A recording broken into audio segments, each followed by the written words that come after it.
क्या आपने नोटिस किया कि मेकर्स ने सीजन 3 के गेम को जितना हार्ड दिखाया है ये उससे काफी ज्यादा आसान था, लेकिन इसके बावजूद भी सभी प्लेयर्स मारे गए। तो अगर प्लेयर्स ने इन तीनों गेम में ये शानदार स्ट्रेटेजी लगाई होती तो पॉसिबिलिटी थी कि यहाँ एक से ज्यादा विनर बन जाते। तो चलिए स्टार्ट करते हैं। अगर ये नहीं होता ना तो हम सब मारे गए होते, ये गेम जीत नहीं पाते। सीजन 3 का पहला गेम एक प्रकार से हाइड एंड सीक गेम है जिसे की एंड नाइव्स कहा गया है। इसमें बचे हुए प्लेयर्स को दो टीम्स में बांटा जाता है, जिसमें ब्लू टीम यानी छिपने वाले प्लेयर्स को चाबियां दी जाती हैं जो ग्राउंड के दरवाजे अनलॉक कर सकते हैं। साथ ही उन्हें कैसे भी करके 30 मिनट तक खोजने वाले प्लेयर से छिपना होगा या फिर वे सेफ्टी एग्जिट को खोजने की कोशिश कर सकते हैं, जिससे आप टाइम से पहले ही गेम को जीत लेंगे। जबकि रेड टीम को उन्हें ढूंढकर 30 मिनट के अंदर मारना होगा, जिसके लिए उन्हें चाकू दिए जाते हैं। बट इसमें ट्विस्ट ये है कि अगर रेड टीम का बंदा एक भी प्लेयर को खोजकर टाइम से पहले नहीं मार पाया तो उसे गेम से एलिमिनेट कर दिया जाएगा। सो अब मैं आपको ब्लू टीम की ऐसी स्ट्रेटेजी बताऊंगा जिससे ये गेम आसानी से जीत जाएंगे। नंबर 1, इन्हें अनयूजुअल जगहों पर छिपना चाहिए था, जैसे खुले दरवाजों के पीछे, सीढ़ियों के पास या रूम्स के कोने में। ऐसा इसलिए क्योंकि आपने गेम में देखा था कि डाइहो दरवाजे के पीछे छिपा हुआ था, जबकि सोंगी हुन ने दरवाजा खोला और वह आगे चला गया। परंतु डाइहो के पकड़े जाने का रीजन था कि उसके पैर से खून बह रहा था और इसे ही ध्यान में रखते हुए सोंगी हुन ने उसे खोज लिया। लेकिन अगर ऐसा नहीं होता तो डाइहो को खोजना काफी डिफिकल्ट था। उसका पैर जख्मी है,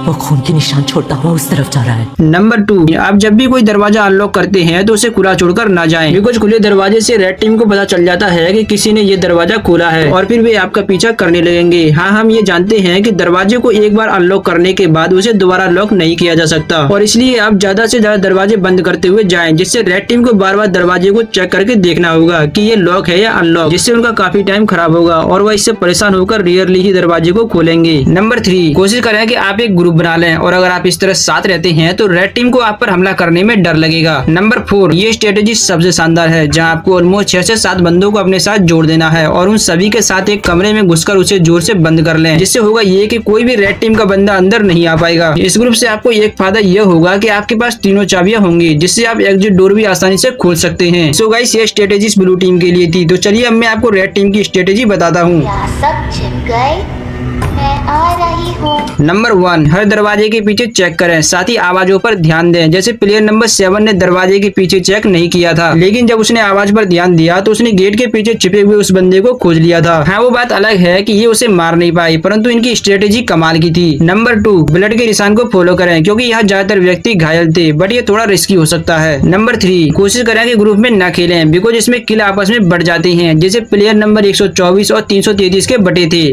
चलो जा, अब तक आधा आधा ही मारा है हम लोगों ने। नंबर 4, अगर आप पास हो गए हो तो ज्यादा लोगों को न मारें, इससे होगा यह कि आपके कम दुश्मनी होंगे। लेकिन आप लगातार लोगों को मारते जाएंगे तो आगे के गेम्स में आपके काफी सारे दुश्मन बढ़ जाएंगे, जो कैसे भी आपको मारने के बारे में ही सोचेंगे। इसके बाद नेक्स्ट गेम है जंप रोप। यह कोई स्कूल में खेले जाने वाला नॉर्मल गेम नहीं है। इसमें एक मोटी पाइप को 2 रोबोट्स घुमाते हैं मौत का कुआं है क्या? और आप इस ब्रिज को कूद कर पार करेंगे, लेकिन अगर आपसे गलती हुई तो आप सैकड़ों फीट नीचे गिरकर मारे जाएंगे। और सबसे जरूरी बात यह है कि इसे पार करने के लिए आपके पास ओनली 20 मिनट हैं। सो अगर आप मेरी थ्योरी के अकॉर्डिंग देखें तो इसे भी पार करना काफी सिंपल है। तो चलिए गेम शुरू करते हैं। देखा जाए तो यह एक ऐसा गेम है जिसमें आपको एक ले में कूदते रहना होगा और सबसे बड़ी प्रॉब्लम यहीं पर आती है, जहाँ शायद आप ले बिगाड़ दें या संतुलन भी खो सकते हैं। जैसे सोंगी हुन यहाँ लड़खड़ा गया था, परंतु उसके लड़खड़ाने का रीजन था कि उसके पास बेबी था। लेकिन आप ऐसी गलती मत करना, वरना आप मारे जाएंगे। और हाँ, एक और जरूरी बात कि आपको रेंगने की बजाय दोनों पैरों पर सही संतुलन बनाकर कूदते रहना होगा, बिकॉज आपने फर्स्ट प्लेयर को देखा होगा जो कि रेंग रहा था और ये उसकी सबसे बड़ी गलती थी। बेसिकली आपको रस्सी कूदते टाइम याद रखना होगा कि आप जितना कम ऊर्जा और गति लगाएंगे आपके लिए उतना ही बेहतर होगा, क्योंकि आपने नोटिस किया होगा कि ब्रिज के मिडल में एक गैप है और इसे पार करने के लिए आपको ज्यादा एनर्जी एंड स्पीड चाहिए होगी, जिसे आप स्टार्टिंग में बचाकर एक जोरदार छलांग लगाने में यूज कर सकते हैं और इस तरह आप फाइनली गेम पार कर लेते हैं। परंतु आप पास होने के बाद प्लेयर नंबर 96 की तरह सोचते हुए बाकी प्लेयर्स को धक्का मारते हैं, तो ये आपकी सबसे बड़ी गलती है।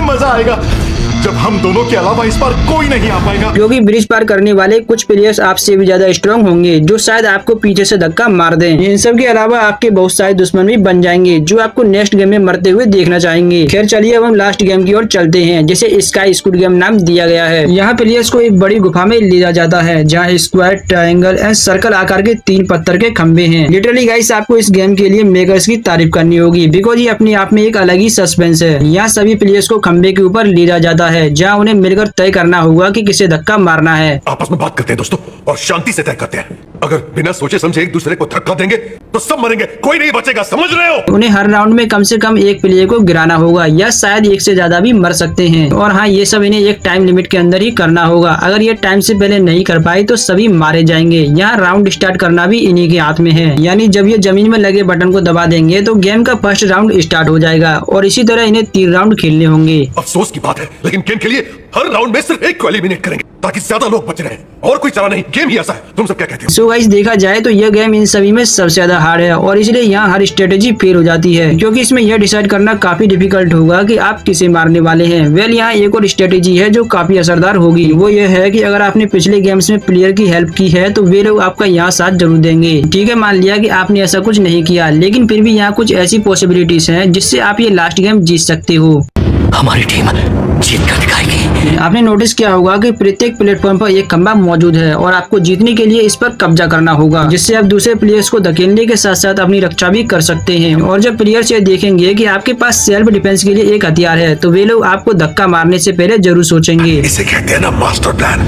इस लड़के की सोच तो 4 कदम आगे ही रहती है। वेल, ये स्ट्रेटेजी फर्स्ट राउंड में ही काम आ सकती है। ऐसा इसलिए क्योंकि आप ये खंबा सेकंड राउंड में नहीं ले जा सकते, या शायद सेकंड राउंड में खंबा आपके हाथ न लगे, बिकॉज वे सभी पहले ही अलर्ट हो जाएंगे। तो सेकंड राउंड में कुछ भी पॉसिबल हो सकता है। इसके अलावा एक और स्ट्रेटेजी है जो आपको जीतने में हेल्प करेगी। इसके लिए आपको ध्यान रखना होगा कि जैसे ही राउंड स्टार्ट होगा तो सभी प्लेयर्स इस बात पर डिबेट करेंगे कि इस राउंड में किसे गेम से बाहर करना है और यह काम कौन करेगा। तो अब ये सोचते हैं कि इसे धक्का कौन देगा। एंड आप जानते हैं कि उन्हें इस चीज की जरा भी उम्मीद नहीं होगी कि उन पर एक अचानक हमला होने वाला है, परंतु अगर आप पहले हमला करते हैं तो आप इन सभी की नजरों में सबसे बुरे बन जाएंगे। इसलिए आप देखें कि ग्रुप ने किस व्यक्ति को गेम से बाहर करने का डिसीजन लिया है, फिर आप उस चुने हुए व्यक्ति का ध्यान भटकाने के लिए किसी दूसरे व्यक्ति की हेल्प लें और उसे ग्रुप से अलग कर दें। देन अब आप हमला कर सकते हैं, लेकिन इसमें भी गड़बड़ होने की प्रोबेबिलिटी ज्यादा है। जैसा कि हमने देखा, यहाँ ये चेन स्ट्रेटेजी भी फेल हो गई थी। इसके अलावा आप यहाँ एक साइकोलॉजिकल स्ट्रेटेजी भी लगा सकते हैं, उन्हें गिल्टी फील कराना या डर का एहसास कराकर, जैसे सोंगी मुन ने 353 को फील कराया। इसके बाद तुम्हारा नंबर आ सकता है, ये याद रखो। तुम मुझसे निपट रहे हो पर वो तुम्हें निपटाने की सोच रहा है। बट ये काफी रिस्की है बिकॉज उस टाइम पर आप पर कोई भी हमला कर सकता है, परंतु सोंगी उनकी ये स्ट्रेटेजी लिटरली यूजफुल साबित हुई थी। खैर, आप इन सब के साथ साथ टाइम मैनेजमेंट पर भी नजर बनाए रखें और कोशिश करें कि बटन दबाते ही तुरंत एक्शन लें, जबकि ज्यादा बहस करने से टाइम बर्बाद होगा। लेकिन फिर भी कोई प्लेयर डिसीजन लेने में हिचकिचा रहा है तो उसे झटके से धक्का देकर गेम से बाहर कर दें, और मुझे नहीं लगता कि आपके पास इससे अच्छा कोई ऑप्शन होगा। सो अब मैं आपको इस गेम की सबसे बेहतरीन स्ट्रेटेजी बताने वाला हूँ, जो की काफी असरदार साबित होगी और ये सबसे आसान भी है। इसके लिए आपको एक अच्छा इंसान बनना होगा। अगर आपने लोगों के साथ बेहतरीन पार्टनरशिप क्रिएट की है या फिर गेम्स में अपने साथियों की हेल्प की है तो आपके सपोर्ट में बहुत सारे लोग होंगे जो शायद ही आपको मारने के बारे में सोचेंगे, क्योंकि आपने गेम में इनके प्रति जो लॉयल्टी दिखाई है उससे हो सकता है कि ये आपकी सुरक्षा भी करेंगे। और यही रीजन है कि हम इस गेम में ज्यादातर प्लेयर्स को मरते हुए देखते हैं, बिकॉज उन्हें एक दूसरे पर भरोसा नहीं था। इसलिए छोटी छोटी बातों से ही उनका गठबंधन टूट गया। दिमाग शांत रखो प्लीज, हमने ये गेम खत्म होने तक साथ रहने का वादा किया था ना। और गेम के एंड होने से पहले ही सभी मारे गए, जबकि स्क्विड गेम ऐसा नहीं है कि यहाँ केवल एक व्यक्ति ही जीत सकता है, या शायद उससे ज्यादा भी जीत सकते हैं। और यही हमें सीजन 3 ने दिखाने की कोशिश की है, लेकिन यहाँ किसी को भी एक दूसरे पर भरोसा नहीं था। और यही रीजन है कि इसका रिजल्ट भी ठीक सीजन फर्स्ट की तरह ही निकल कर आया। अगर हमने ये गेम खेली तो यहाँ पर मौजूद हर एक इंसान 3 साल पहले खेली उस गेम की तरह मौत के मुंह में जाएगा। अगर हम स्क्विड गेम के सर्वाइवल गाइड्स को एक साथ रखकर देखते हैं तो ये हमें सिखाती है कि इंसानों को जानवरों की तरह नहीं देखना चाहिए, क्योंकि प्रत्येक व्यक्ति की लाइफ कीमती है और इंसान मूल रूप से अच्छे होते हैं। खैर, ये एक फिल्म थ्योरी है जो खासकर मूवीज में दिखाई जाती है, जबकि रियल लाइफ में हमेशा ऐसा नहीं होता। सो गाइस, अगर आपको वीडियो अच्छी लगी हो तो लाइक एंड सब्सक्राइब जरूर कर लें।